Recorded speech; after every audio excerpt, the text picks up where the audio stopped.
Sokrates, Plato, Aristoteles, katanya Ghazali termasuk ilahiyun.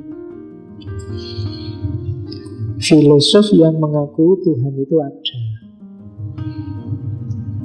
Jadi Ghazali di awal-awal sebenarnya gaya berpikirnya mewarisi Aristoteles, tapi nanti belakangan setelah jadi sufi dia lebih cenderung ke Plato dan Neoplatonis dan juga Stoa. Jadi tiga-tiganya dijelajahi oleh Ghazali, kelompok Dahriyun, Tabi'iyun, Ilahiyun. Setelah itu dia ngecek bagian-bagiannya. Ilmu filsafat itu isinya apa sih? Kalau tadi kan cirinya. Dari isinya dia melihat paling tidak ada beberapa cabang, beberapa bagian. Ada matematikanya, riyadhiyah, ada logika, mantikiyah, ada ilmu alam, tabi'iyah, ada metafisika, ilahiyah, ada politik, siasiyah, ada etika, kholqiyah. Jadi ini semua bagian-bagian dari ilmu filsafat, katanya Ghazali. Kalau kamu ingin jadi ahli filsafat, kuasai bidang-bidang itu. Matematika, apa tuh? Iya. Tidak, kalau matematikamu bagus, logika akan enteng. Bahkan katanya Pythagoras, alam semesta ini modusnya modus matematika. Padahal Pythagoras itu kan mistikus, tapi bagi dia mistik dan matematika itu dasarnya. Jadi dasarnya mistik juga matematika. Jadi alam fisik dan alam metafisik itu dasarnya matematika. Kebenaran yang sejati yang gak bisa dibantah itu matematika. Kalau matematika kita menguasai, yang lain enteng. Logika, ilmu alam, metafisika, politik, etika.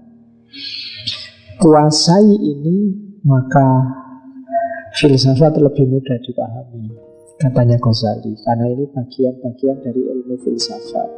Cuma hati-hati ya, katanya Ghazali. Orang yang mendalami filsafat biasanya terjebak dalam dua bahaya. Kan biasanya menghadapi filsafat ini ada dua sikap. Ada yang fanatik, ada yang anti. Dua-duanya bahaya. Fanatik berarti menganggap bahwa semua pemikiran filosof dan filsafat itu pasti benar, karena dasarnya rasional. Sebagaimana benarnya matematika, sebagaimana benarnya logika. Jadi katanya Ghazali, hati-hati loh ya, jangan fanatik. Kalau fanatik jadinya tidak kritis. Padahal banyak pikiran-pikiran dalam filsafat yang layak untuk dikritisi. Bahaya pertama. Bahaya kedua, anti. Yang anti ini sebaliknya, kuabe salah. Tidak ada yang benar sedikit pun. Kalau kita anggap semua salah, terus kita buang semua, padahal mungkin di situ banyak yang penting yang kita butuhkan, kita juga akan kehilangan banyak. Jadi meskipun dia agak mengkritik filsafat, tapi bagi dia ya di filsafat ada beberapa yang menguatkan iman, mencerdaskan, membuat hidup berkualitas. Itu ya jangan dibuang. Tapi juga jangan fanatik. Wong tadi ada yang ateis, ada yang anti dengan adikodrati, itu harus kritis juga. Jadi apakah itu politik, apakah itu etika, apakah itu metafisika, ilmu alam, usahakan jangan ada di dua kutub bahaya itu, kutub fanatik dan kutub anti. Apapun itu. Karena kadang-kadang kebenaran itu tersebar di mana-mana. Kayak katanya Imam Ghazali itu, Ra'yi shawab wa yahtamilul khata' wa ra'yukal khoto wa yahtamilu shawab. Dalam pikiranmu yang ku anggap salah, mungkin ada titik-titik benarnya. Di pikiranku yang menurutku benar, mungkin ada titik-titik salahnya. Jadi terhadap apapun jangan anti, juga jangan fanatik. Hari ini orang mikir itu ngertinya cuma dua ini. Kalau ndak anti ya fanatik. Anti itu berarti apa saja dari kubu musuhmu kamu anggap salah. Dan fanatik itu apa saja dari kubumu kamu anggap benar. Dan jauh beberapa abad yang lalu sudah diingatkan oleh Ghazali untuk jangan gitu. Oke. Sekarang kan jarang orang debat, orang diskusi terus menurunkan levelnya bahwa ya pendapatku mungkin salah, sampai mungkin benar. Ini jarang kayak gitu. Mesti aku sing bener iso, kamu salah. Jarang orang yang mau terbuka terus. Mungkin sampean yang bener ya, tapi aku belum yakin, coba tak ceknya dulu deh. Kan jarang yang kayak gitu. Semuanya pengen dirinya yang benar. Oke, terus sekarang masuk ke aliran batiniah, taklimiyah. Jadi aliran ini sempalannya Syiah Imamiyah. Perspektifnya itu al-hajat ila ta'lim wal mu'allim la yasluhu kullu mu'allim alla buddha min mu'allim al-maksud. Nyari imam yang maksud. Setiap orang butuh panutan, butuh guru, dan carilah guru yang maksud, yang tidak punya dosa dalam tanda petik. Itu kan di beberapa aliran Syiah ada ideologi ini. Termasuk nanti yang ekstrim. Batiniah yang ekstrim itu kan ada yang alirannya Hasan bin Sabah itu, yang mendirikan dinasti Alamutiyah, yang dikenal dengan kelompok pembunuh bayarannya yang luar biasa, Hasasin. Jadi juga termasuk aliran taklimiyah. Ghazali sendiri banyak nulis kitab tentang ini. Karena Ghazali saat dia jadi rektor, itu kan dia ilmuwannya istana. Dan banyak dapat order untuk mengkritik mazhab lawannya istana. Di zaman itu kan Saljuk lawannya Fatimiyah yang Syiah. Maka dia sering nulis kitab-kitab mengkritik Syiah, termasuk Batiniyah, Ta'limiyah ini. Jadi sebelumnya sudah banyak, cuma dia mau cerita aja. Ada panjang kritiknya terhadap Ta'limiyah. Beberapa saya kutip di situ. Misalnya orang Ta'limiyah bilang bahwa setiap orang butuh guru. Ya, katanya Ghazali. Dan lebih bagus gurunya harus maksum. Jawabnya Ghazali, ya enggak, di kita yang maksum cuma Rasulullah. Terus mereka jawab, loh, Rasulullah kan sudah mati, gimana kita bisa tanya-tanya kalau ada masalah? Katanya Ghazali, kalau dia ngomong gitu, jawab saja, gurumu yang maksum kan juga sudah hilang. Kan Imam Mahdinya yang maksum itu kalau di kelompok Syiah kan sedang waib, sedang tidak ada, tidak podo wae. Mbok langsung aja Rasulullah ya podo-podo tidak adanya. Rasulullah kan puncaknya. Itu caranya jawab yang pertama, katanya Ghazali. Terus yang kedua, loh, guru kita yang maksum itu sudah mengkader banyak orang untuk menjalankan ajarannya. Dan nanti kalau ada masalah besar, dia akan datang. Kalau ada huru-hara luar biasa, dia akan datang. Ghazali nyuruh, jawab aja kayak gini. Rasulullah juga, guru kita yang maksud itu juga dulunya sudah nanam banyak sekali kader, bahkan di seluruh dunia. Dan nanti kalau ada masalah apapun, tidak usah capek-capek nunggu Rasulullah datang. Beliau sudah meninggalkan Al-Quran, As-Sunnah, meninggalkan ajaran. Dan itu sudah sempurna. Surat Al-Ma'idah, Al-Yawma akmaltu lakum dinakum, dan seterusnya. Sudah kusempurnakan agamamu dan kuridhoi Islam jadi agamamu. Jadi bantahlah kayak gitu. Itu yang kedua. Gaya skolastik kan kayak gini. Makanya minggu lalu saya bilang Thomas Aquinas itu banyak mirip Ghazali. Mungkin dia banyak baca Ghazali. Terus ini contoh. Terus gimana kamu bisa menetapkan hukum sesuatu padahal kamu tidak bisa ketemu sama Nabi? Apakah pakai nas? Loh, nas itu kan terbatas. Apa pakai ijtihad? Oh, ijtihad itu kan biasanya sumber gegeran. Katanya mereka, katanya Ghazali, jawaban aja. Ya kita ikut apa yang dilakukan Nabi pada Mu'ad bin Jabal waktu disuruh dakwah oleh Rasulullah. Kalau ada yang tidak ada di Quran dan Sunnah, ya ijtihad, tidak masalah. Tidak harus nunggu datangnya guru, datangnya mu'allim. Nah itu bantahan katanya Ghazali. Bantahan gitu kalau dia jawab lagi. Kalau dia ngomong, ini sebenarnya rentetannya panjang. Silakan nanti kamu baca sendiri.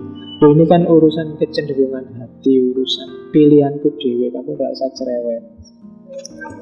Ini kan hakku, pilihanku. Aku gak bisa cerita benernya kayak gimana. Ini kamu sendiri juga gak percaya padaku gitu kan. Kalau gak ngomong kayak gitu, katanya Ghazali, jawab saja. Ada orang yang sedang ragu-ragu, terus berkata dia bingung, sedangkan dia tidak mau menjelaskan masalah kebingungannya. Jadi orang yang bilang ini kan urusanku tadi, itu katanya Ghazali, dia itu kayak orang bingung tapi tidak bisa ngomong kebingungannya apa. Jawab saja, Anda seperti orang sakit, terus berkata saya sakit, tapi nggak mau ngomong sakit apa, tapi minta diobati. Nah kini ngobati ini piye? Banyak ya orang kayak gini ya. Jadi teriak-teriak, aku ini sakit. Sakit apa? Tidak tahu, tapi obatilah aku. Nah kini ngobati ini piye? Wong sakit apanya tidak jelas, katanya Ghazali. Kalau ujung-ujungnya dia ngomong itu urusanku, tidak ada hubungannya sama kamu, atau aku tidak bisa cerita ini urusannya, ya wis. Kan sering ya ada temanmu curhat itu, aku mau curhat tapi ngomongnya gimana ya, ini nggak bisa disampaikan ini. Ya nggak usah ngomong. Kamu kan sering gitu, ada temanmu nyebeli gitu kan, aku mau ngomong tapi gimana ya ngomongnya, itu nggak usah ngomong gitu kok. Kadang-kadang kan jengkel kan yang kayak gitu itu. Tak ngomong nggak ya itu tadi ya? Nah, nggak usah lah ya, kalau sudah nggak mau ngomong nggak usah dikasih pengantar tak omong kan nggak ya. Bikin orang penasaran. Dimarahi sama Ghazali kan kayak orang ngomong aku sakit, tapi ditanya sakit apa nggak tahu sakit apa, tapi minta obat. Nah, terus selanjutnya gimana? Jalan satu-satunya bilang aja tidak disediakan obat untuk mengobati orang yang sakit secara mutlak, tetapi hanya disediakan obat bagi orang yang jelas penyakitnya apa, sakit kepala atau sakit perut. Kamu ke dokter, ketemu dokter, kenapa kamu datang ke sini? Saya sakit. Sakit apa? Tidak tahu. Jadi dokternya kayak obat apa terusan. Itu namanya sakit mutlak itu kan. Sakit cok, tapi tidak jelas sakit apa. Itu juga problem. Nah itu diantara bantahan untuk aliran taklimiyah kalau di Ghazali. Nanti dia punya rumus, punya formula menghadapi aliran-aliran taklimiyah ini. Ya meskipun arahnya semula untuk kelompok Syiah, kelompok Batiniyah, tapi sebenarnya sekarang banyak orang-orang yang mengkultuskan gurunya. Termasuk ya kasusnya Dimas Kanjeng kemarin itu, contohnya itu terus ya. Ya memang begitu. Sekarang kan banyak aliran-aliran yang pakai baiat. Ada sistem keamiran, ada sistem kayak gitu itu antara lain arahnya ke situ. harus ada imamnya. Tidak boleh ujuk-ujuk Rasul, ujuk-ujuk kitab suci. Kan ada beberapa aliran yang pakai baiat, pakai penyucian, macam-macam. Katanya Ghazali, jawab aja dengan model ini. Halakoh taklimiyah. Zaman itu populer luar biasa aliran-aliran semacam ini. Oke, terus Ghazali juga sempat ngetes aliran taklimiyah itu. Jadi suatu ketika dia ngetes tentang guru yang maksud. Dia ajukan persoalan, kalau masalah kayak gini menurut guru lu gimana? Terus nggak bisa jawab. Terus mereka bilang, kita tunggu saja datangnya Imam Mahdi. Kita tunggu saja kedatangannya besok akhir zaman. Ini zaman sudah kacau. Terus Ghazali ngomong, yang bikin saya heran adalah kenapa mereka menyia-nyiakan umur mereka hanya sekedar untuk menunggu, untuk nyari seorang guru. Padahal kadang-kadang kalau ajarannya jelas, kalau sudah ketemu ajarannya malah nggak dipakai. Yang penting gurunya, bukan ajarannya. Katanya Ghazali, itu kayak orang kena najis, susah-susah nyari air, tapi airnya nggak dipakai untuk nyuci najis. Itu bagi saya kalimat ini ampuh. Ibarat ini seperti orang terlumuri najis, di mana dia sudah susah payah mencari air, dan tatkala mendapatkannya dia tidak mau memakainya, dibiarkan dirinya masih terlumuri najis. Tidak usah disambungkan sama imam. Kita sering begitu. Kita sering capek nyari solusi. Kita sering belajar ilmu macam-macam untuk menyucikan diri lah, untuk meningkatkan kualitas lah. Tapi ketika ilmunya ketemu, kita nggak mau pakai. Ketika jawabannya tersedia, kita nggak mau menjalankan. Ya contohnya banyak. Sejak dulu kamu dikasih tahu kalau kamu sedang galau, sholat malam, ngaji, kumpuli orang-orang soleh. Lo teori ini mungkin kamu ngerti sudah sejak zaman lalu. Tapi waktu galau toh ya nggak kamu pakai. Bangun malam nggak kuat pak, ngaji wah berat juga pak, apalagi sama maknanya. Ya ngumpuli orang soleh, punya temanku preman kabeh pak. Nggak kenal pak orang soleh gimana saya. Temanku gitu-gitu semua. Jadi jawabannya jelas, obatnya jelas, cuma tidak kamu pakai. Oke, banyak ibarat-ibarat bagus dari Ghazali. Yang saya ingat juga dia punya ibarat, banyak orang yang mencuci najis dengan najis, mencuci baju dengan air kencing. Banyak loh orang yang cita-citanya bagus, pengen membersihkan, mencuci, tapi cara dia mencuci kok malah pakai air kencing, nggak jadi membersihkan. Ingin bikin Islam jaya, tapi jalannya malah merusak Islam. Ingin bikin Islam menguasai dunia, tapi yang dia lakukan malah menjatuhkan nama Islam di mata dunia. Itu mirip mencuci najis dengan air kencing.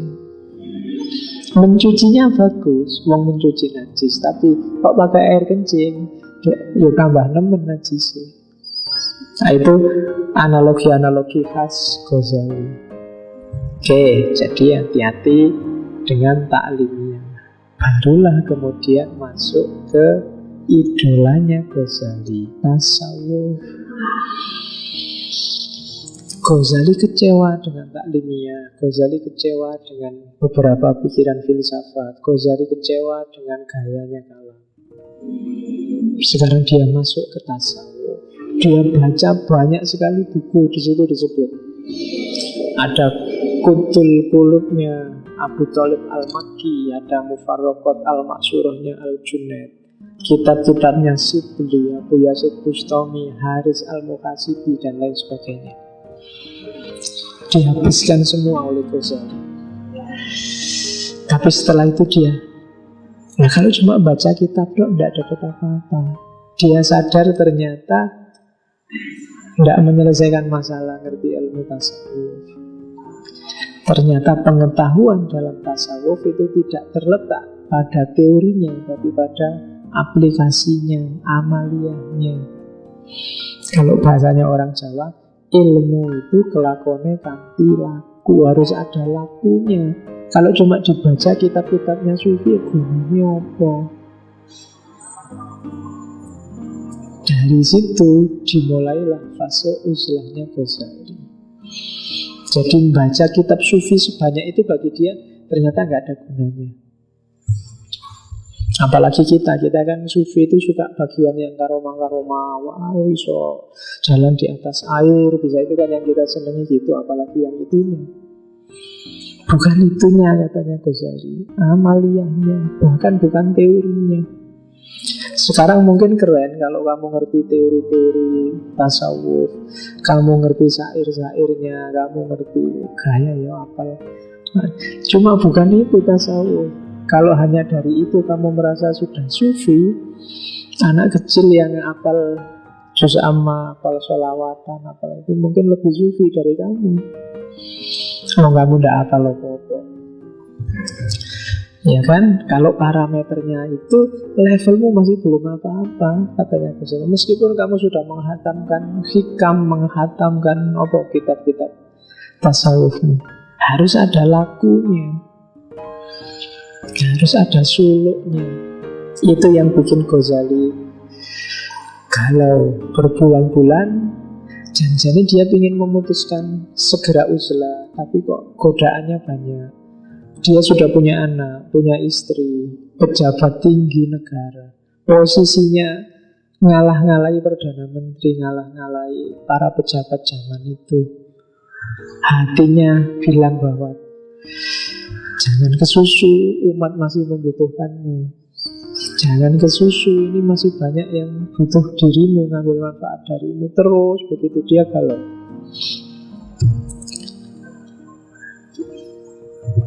Berbulan-bulan dia galau sampai kemudian dia memutuskan, lagi-lagi Allah yang nolong. Kayak pengetahuan skeptis tadi. Jadi saat ku sadari ketidakmampuanku dan sudah gugur semua ikhtiarku, aku berlindung diri kepada Allah seperti orang yang terpojok dan sudah tak ada lagi tempat untuk menghindar lagi. Tak lama sesudah itu, permintaanku diijabahi oleh Zat yang memperkenankan permintaan orang yang terjepit bila dia mau meminta. Kemudian dengan gampang hatiku berpaling dari pangkat, harta, keluarga, anak, dan para sahabat. Jadi Ghazali stres luar biasa, angkat tangan menyerah, tidak sanggup. Tapi tiba-tiba pertolongan Allah datang, rasanya ringan untuk meninggalkan keluarga, meninggalkan pangkat, jabatan, anak, sahabat. Detik itu juga dia sadar bahwa kalau di Al-Munqidh Minad Dhalal, bahwa selama ini dia ngajar, dia terkenal di mana-mana, luar biasa orang kenal, hanya untuk tolabul jah. Tolabul jah itu nyari kehormatan, nyari penghormatan orang lain, nyari pujian, nyari pangkat di mata manusia. Dia baru sadar itu. Selama ini ternyata hanya itu. Buktinya apa? Tak tinggal, tidak mau. Tak suruh, tidak usah lagi itu lagi, tidak mau.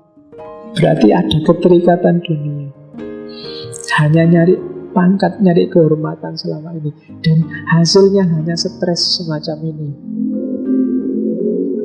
Itu Ghazali. Baru setelah itu dia masuk ke dunia sufi, ketemu satu variasi pengetahuan yang belum ketemu sejak awal tadi, yaitu pengetahuan intuitif. Disitulah ketemu dengan, kalau di Al-Munqidh Minad Dhalal, hakikat kenabian. Jadi pengetahuan manusia, penalaran manusia itu ya memang lewat panca indera, dibantu oleh akal. Tapi ada pengetahuan yang mantap, yang pasti tidak diragukan, yaitu pengetahuan intuitif. Kalau itu ranahnya agama, sehubungan dengan Allah, itulah pengetahuan ilhamiah. Kalau nabi, itulah wahyu. Jenisnya zauk. Zauk itu rasa. Pengetahuannya tidak di sini, tidak di kepala, tapi di dada. Allah menurunkan langsung. Al-ilmu nurun. Ilmu itu cahaya. Jadi cahaya yang diletakkan oleh Allah langsung dalam batin. Ini sudah nggak bisa diragukan lagi. Wong nggak nyari, sudah ada di sini. Ya, intuisi itu kan pengetahuan yang sifatnya huduri langsung. Contohnya pengetahuan bahwa teh di gelas ini itu manis. Dan pengetahuan itu saya tahu setelah minum teh ini bantau susah. Karena aku minum sendiri, merasakan sendiri langsung. Itu jenis pengetahuan intuitif. Zauk, ilhamiah, wahyu. Jenisnya wahyu. Meskipun katanya Ghazali, pengetahuan intuitif wahyu yang melampaui akal itu hanya salah satu dari pengetahuan kenabian. Di samping itu ya masih banyak, termasuk mukjizat. Mukjizat itu kan melampaui akal, melampaui akal zamannya. Para nabi, tongkat bisa dirubah jadi ular, kemudian bisa menghidupkan orang mati kayak Nabi Isa. Itu kan akal nggak bisa menjangkau. Gimana orang mati bisa dihidupkan? Nyawanya kan sudah pergi, tulangnya sudah mau rontok, apa-apanya sudah tidak beres. Kenapa bisa dihidupkan? Itu kan di luar akal. Tapi kalau itu sifatnya wahyu, pengetahuan kenabian, ya sangat mungkin. Tidak ada yang tidak mungkin. Nah, wahyu cuma kalau wahyu itu hanya untuk para nabi. Manusia biasa apa tidak bisa dapat pengetahuan itu? Bisa. Jalannya ya intuisi. Dan bidang keilmuan yang menggarap dunia intuisi itu tasawuf. Jadi kalau ingin dapat pengetahuan yang pasti, pakailah jalur zauk, jalur rasa, bukan jalur panca indera atau jalur akal.